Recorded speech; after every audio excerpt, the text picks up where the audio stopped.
各位廢佬廢噏嘅兄弟姊妹，你哋有冇諗過兩餸飯可以開到2層樓高，仲要裝修到似高級餐廳啊？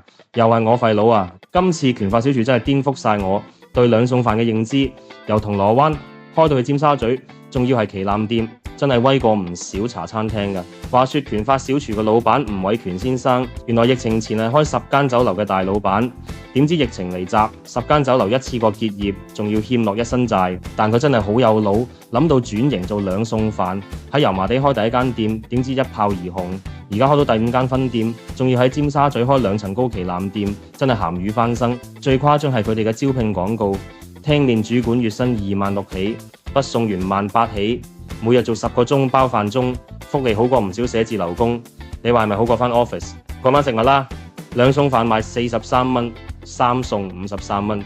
雖然比一般兩餸飯貴少少，但係睇過啲 YouTuber 實測真係物有所值。有個叫多多嘅 KOL 仲挑戰一次過買9個餸添，有石斑魚、黑豚肉、糖醋排骨、炒麵等等，成台餸都係200幾蚊，真係抵到爛啊！重點係個老闆吳生啊，真係親力親為啦，到而家仲會落場炒餸啊，保持返酒樓級數嘅鑊氣。